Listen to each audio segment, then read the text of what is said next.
My most popular blog post that has received thousands of hits over the last few years is titled, "What is a Homemaker?" So I thought today we would do a little video answering this question while I make lunch for my family. This is going to be kind of an unplugged video, a little slow. I'm going to show you each step of the process, making spring rolls for my kids as they do their school. And if you do want this recipe, I will have it on the blog. I will also link to my post, "What is a Homemaker?" in the description box below. Be sure to stick around to the end because I'll have a very special and important message about the importance of being a homemaker. And I'm going to share something that the Bible says a foolish woman does.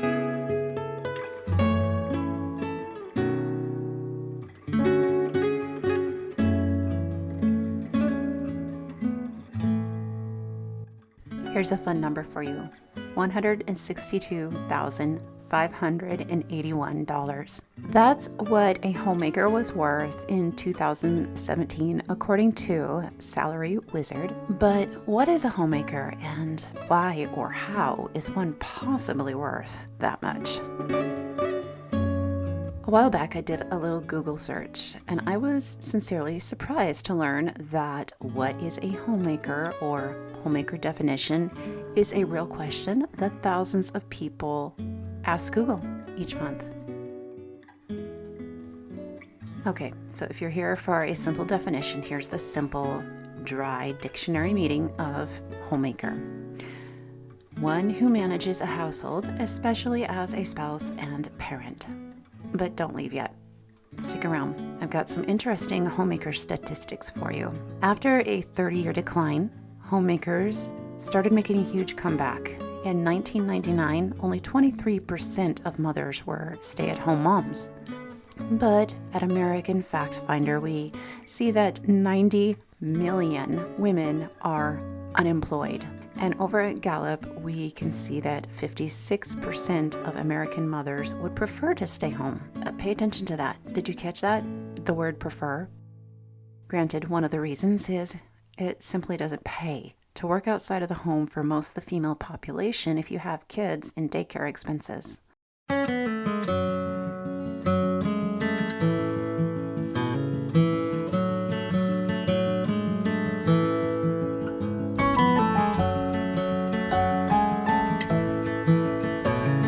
The majority of women would barely make enough to cover all of the daycare and hidden costs. So what does a homemaker do all day? As a homemaker, I tried to come up with a list of the generic stuff that most of us do without even thinking twice about it. One of the reasons I wanted to make this list was because if you're a homemaker, you know how it is when you get through the day. You've been super busy, and at the end of the day, you find you forgot half of what you did. And worse, you can't figure out why the heck you're so tired. I wanted to create this list as a boost for those needing it and for myself. Okay, maybe you've seen lists like the one I'm going to share before. I think the first one like it came out in the 80s, if I'm not mistaken, but renditions of it have been rolling around ever since. I got the idea for this particular updated list from another neat article over at salary.com, which you can go look at. But I didn't feel like it was conclusive enough, so I added more to it. Here's my rendition, and you can actually see this list on my website too. Job description of a homemaker: academics overseer and consultant. Let's face it, if we homeschool, that's a huge portion of our day. If we don't, we still are overseeing a lot of the homework and schoolwork for our children. Art manager. Think of all those art projects you have to deal with that your kids bring home. Athletic manager, bookkeeper, building custodian. I mean, we are the janitors of our home, are we not? Buyer and goods stocker, caregiver, chief executive officer, chauffeur, staff counselor, daycare operator, executive chef. We're the event planners. We're the executive housekeepers, financial directors. If we're mothers, we're also gestation engineers. We're groundskeepers, interior decorators, and design specialists. We're justice analysts or referees, especially if we have many kids. We're laundry specialists, life coaches, maintenance managers.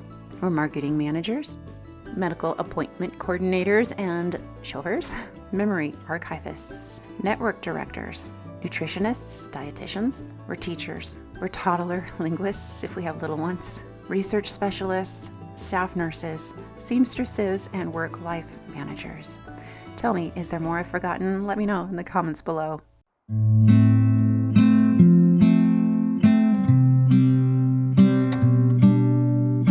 Of course, every homemaker doesn't do all the things on this list. Maybe some do, but they definitely don't do all of the things all of the time. We do many of these things on a daily basis, though.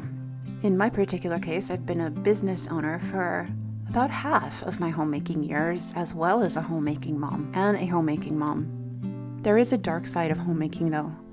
Being a homemaker can be fulfilling, but it is hard. There was an article written that talked about how stay-at-home moms deal with more depression than moms holding paying jobs outside the home.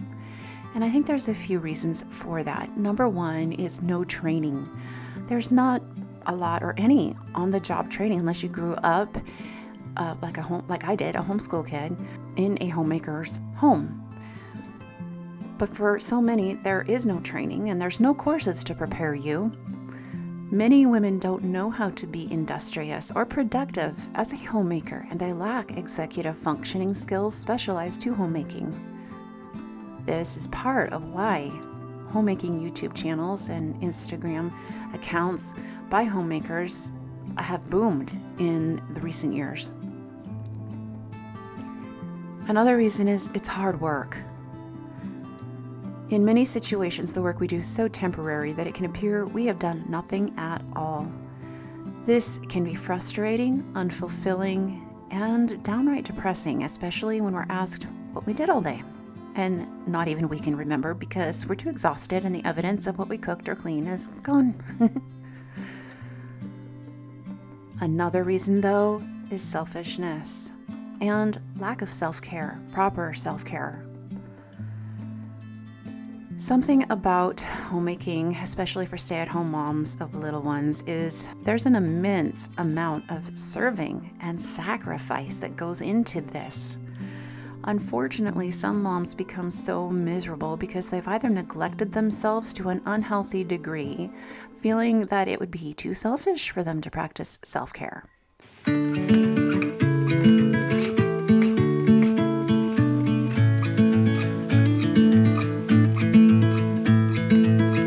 Then there are the moms who dug in their heels and tried to hang on to the same freedoms that they had before becoming a stay-at-home homemaker, and they find that the stay-at-home mom life, kids, homemaking lifestyle is an inconvenience. There's another reason, though. There's this little thing where you don't get paid as a stay-at-home mom or homemaker, and the stigma that surrounds stay-at-home moms that their husband must make enough for them to stay home is just outright irritating. I don't know how many times I've heard from women who have half the family size we do and make 2 times more tell me they would love to be able to stay at home but could never afford to. That just blows my mind sometimes. The fact is that, according to statistics, only 5% of married stay-at-home moms have husbands that bring in what would be considered high income. The majority are in the lower income brackets.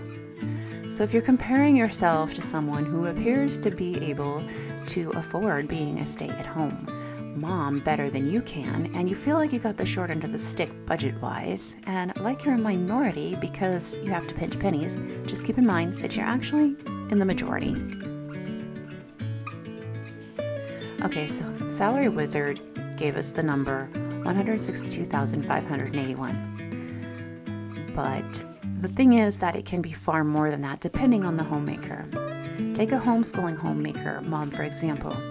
You can add around $12,000 per child to that number because, look it up, you can see how much each state spends per student each year. I was homeschooling all of my kids, all 6 of them, before my oldest graduated. I was saving the state over $100,000 since I have 6 children. So you can add that to that number by a Salary Wizard.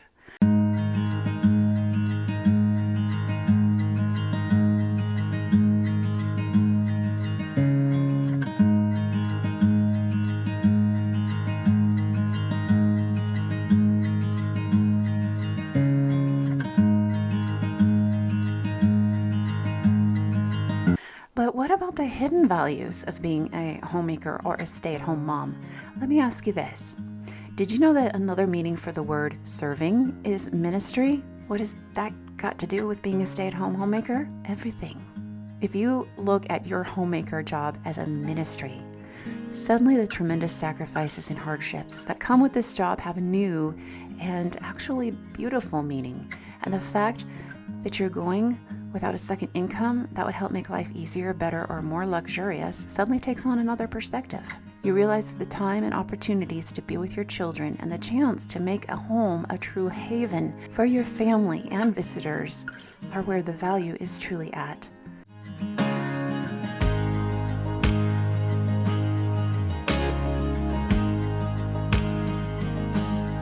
Of course, if you are a Christian homemaker, you must realize you're likely even making an eternal difference in the lives of those around you. There was an article called How Homemakers Help the Economy by the Trumpet, and it talked about the value of a homemaking mother. It pointed out that at Harvard School of Public Health, a researcher found that unsupervised children score lower in the bottom corner of standardized math tests. They're more likely to use alcohol, drugs, commit crimes, among other things that most parents wouldn't want their teenagers partaking in. For most of my homemaking journey, which began around 2004, I didn't want to call myself a homemaker. I grew up in the 80s and 90s, and back then, the term homemaker was practically a derogatory word. Millennials might not believe me, but it's the truth. Even in 2000, it was still looked down on. In fact, when I told one of my grandmas that I wanted to be a homemaker, she tried to talk me out of it. And once I made the mistake of telling a coworker that I wanted to be a stay-at-home mom, she didn't believe me. When she realized I was serious, she told other coworkers, and I was the joke of the place. Later, another one of the coworkers came up and asked me, "Do you really want to be a stay-at-home mom?" She and the other coworkers started laughing, and she responded with, "That's not for me. I couldn't stand being home." But the tide has taken a turn. Just take a gander on Instagram under Homemaker or here on YouTube, and you will see what I mean. So I started rethinking the title of Homemaker.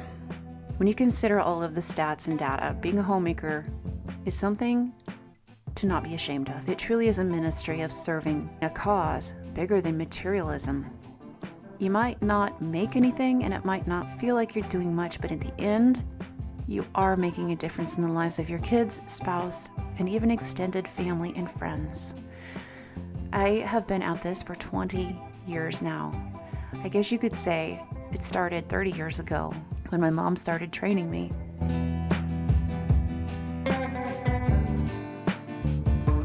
I'm not going to lie and say that it's been easy. It hasn't. It has been hard. It's been a sacrifice at times. If you've been following me a while, you know that the journey has not always been easy. You can watch some of my videos sharing some of how hard it has been.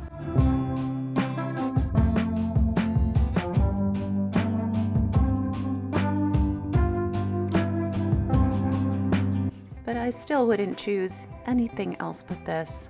And as time goes on, it becomes more evident that this was a really good choice.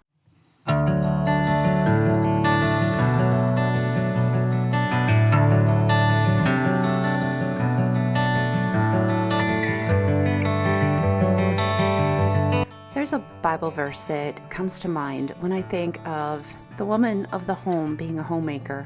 Believe it or not, it's not Proverbs 31. It is in Proverbs though.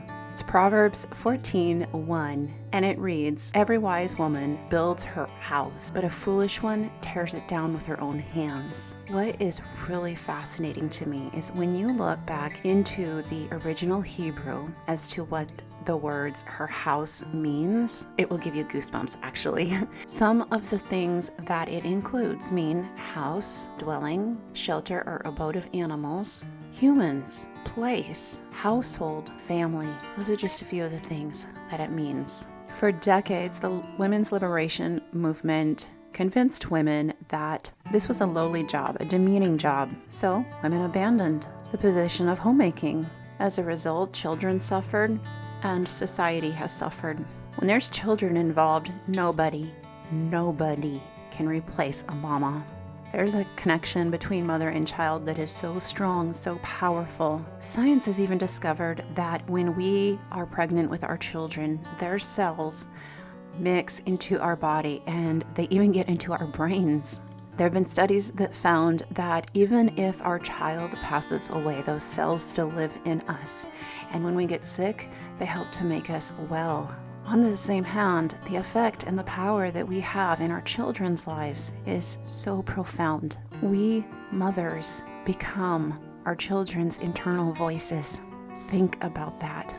I think it's time we boldly reclaim our God-given rights as homemakers.